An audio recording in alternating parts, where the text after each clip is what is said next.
Hi, Mikel. Hello.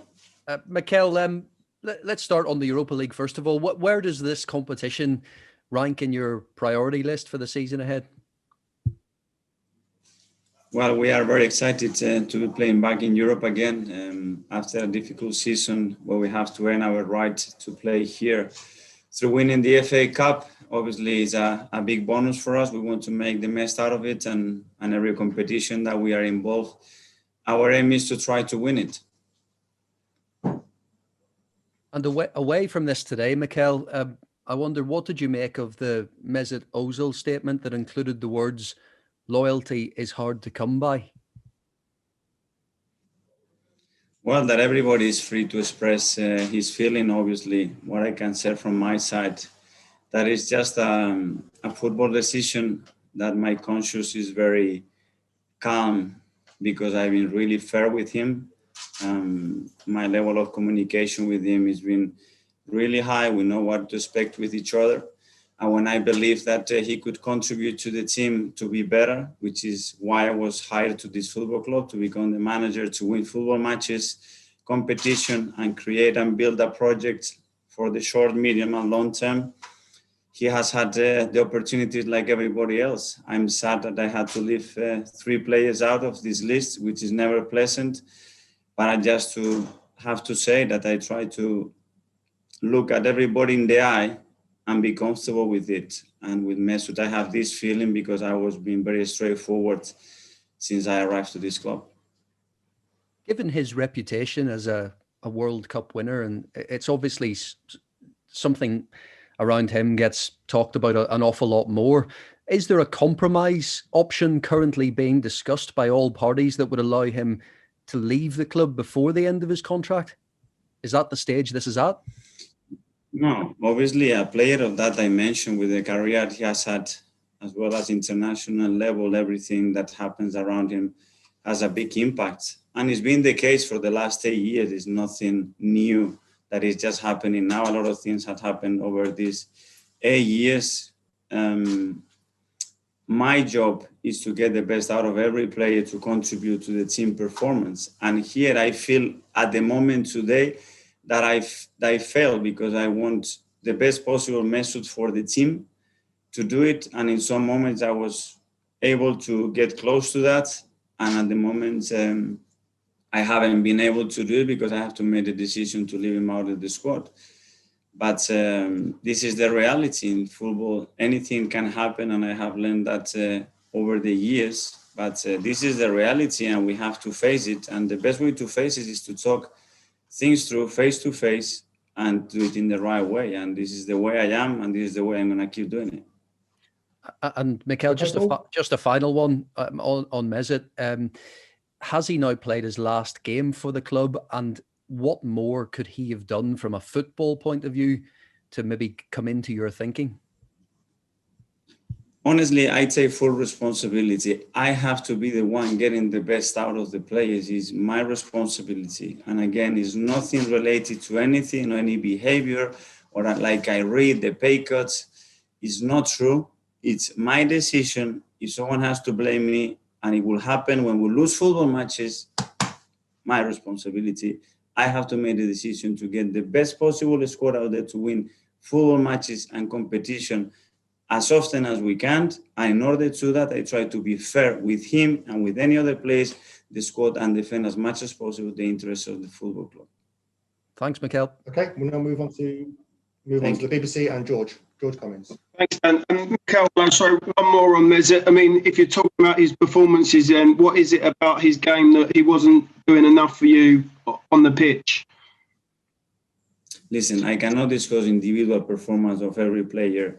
Here, as well with Mesut, I feel pain when I have to leave players out, believe me. And it's the same when I had to do with Papas, or the fact that Willian is not here with us after he joined the club because of the restriction we have with the competition.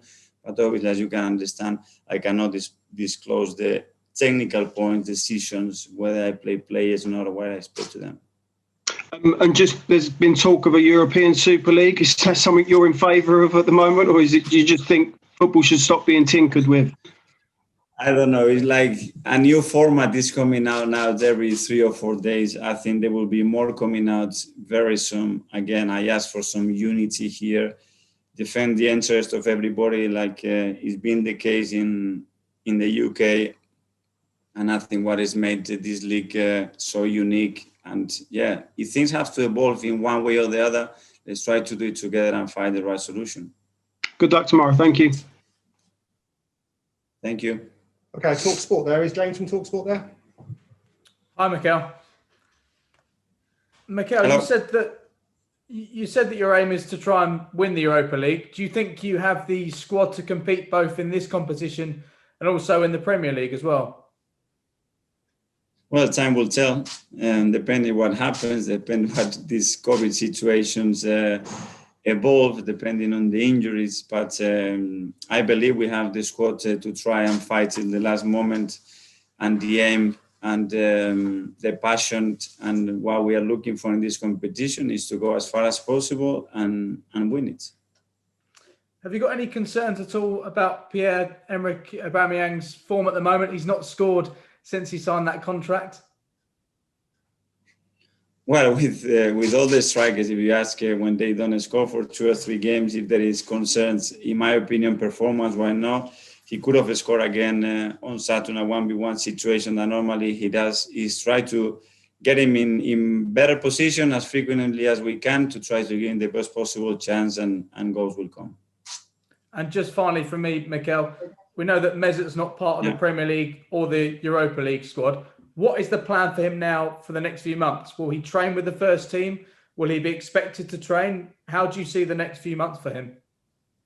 No, he's been training with us. He's involved in our squad routines. We expect him to train and do the best as he can. We have to treat him, and I have to try to keep him as motivated as possible in these obviously difficult circumstances, and move forward from here. Thanks, Mikel. Good luck. Thank you. Thanks, James. We'll go to Mark Manbryant and PA, please. Hi, Mikel. Did this statement that came out from Mesut this morning, has that surprised you? When you had conversations face to face with him, was he receptive to what you were saying? So did seeing that comment this morning surprise you at all? No, it didn't surprise me, no. Did he offer similar kind of response when you told him face to face that he wasn't going to be involved? Well, obviously the players that were told that the situation was for them not to be selected in the list generates disappointment, because they are professional footballers and they want to have the chance to work with the right motivation to try to achieve the possibility to play. And when that doesn't happen, obviously it's difficult. But as I said, I'd rather have those difficult conversations face to face, explain the reasons why, and things have changed with time. I understand as well that. Okay. Yeah, I understand that you get sick of the Mesut questions, Mikel. So just the final one from me. Up until March the 7th, he had started every Premier League game under you, and since then we haven't seen him at all. Sorry, I can't hear you. Sorry, yeah. Up until March the 7th. Mark, I can't hear you. Sorry, yeah. Up until March the 7th, he'd been involved in every single Premier League game since you'd taken over. Mm-hmm. And then obviously since March the 7th, we haven't seen him at all in any game. So did something happen around that time that made you realise he wasn't going to be involved, or is it more of a recent decision? No, I'm not very focused about what happened in the past, and you will get to know me more. But I think in the past 8 years, a lot of the things that had happened, I didn't make them into a lot of account. You remember the atmosphere around him when I joined, it was pretty difficult. I asked myself, our fans, to support him and to create a much better atmosphere. And if you remember and recall, you could see the difference at the Emirates Stadium in 2 or 3 weeks. And that was a way, in my opinion, to support a player, but to look for the interests of the football clubs as much as possible. But then I have to see daily, basically, the input, the performance, and what every player brings to the team. And from there, then I make the decisions, because I am the manager. I have to pick the right players to win football matches. Just one quick one on the match for me. Would we expect to see Alex Runnison make his debut in goal tomorrow? I cannot give you the lineup for tomorrow. Sorry. Cheers, Mikel. Okay, thanks, Mark. Thank Before you. we move on, guys, obviously Mikel has made his point very clear on this. So if we could move on to Adrian from the Daily Mail. Thank you.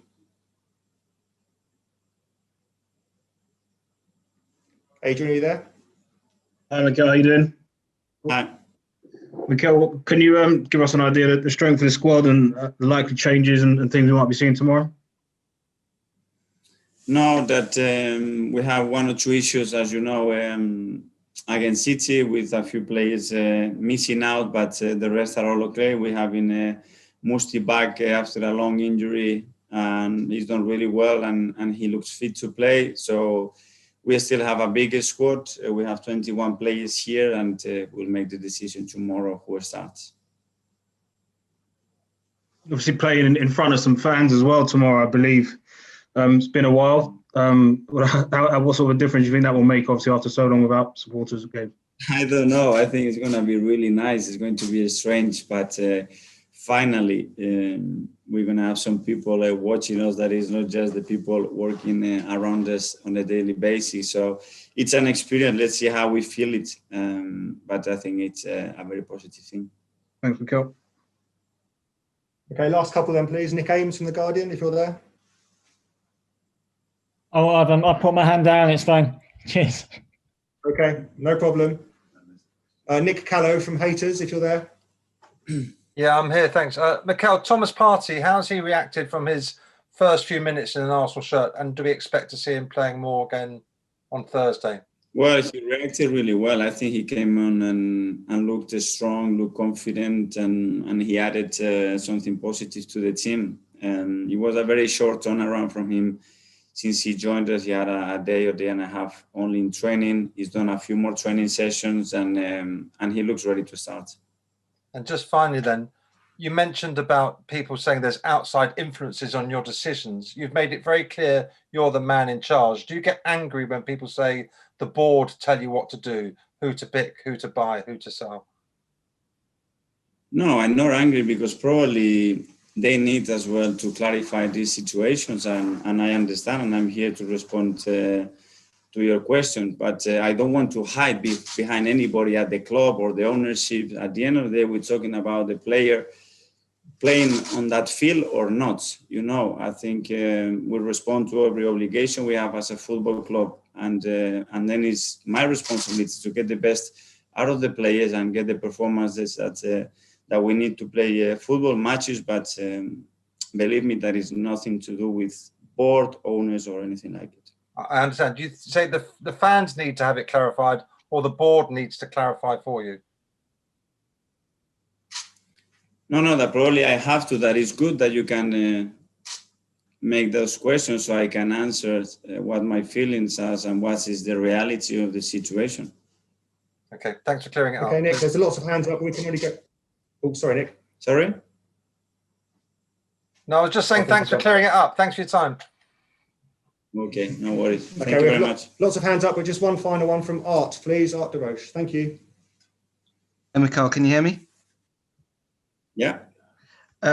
Obviously, Reece Nelson, Emile Smith-Rowe and Joe Willock weren't involved with the first team on the weekend, but played for the under-23s. Is that something that could be more of a regular occurrence as the group stages of the Europa League goes on to maybe warm them up for these games before throwing them straight into them?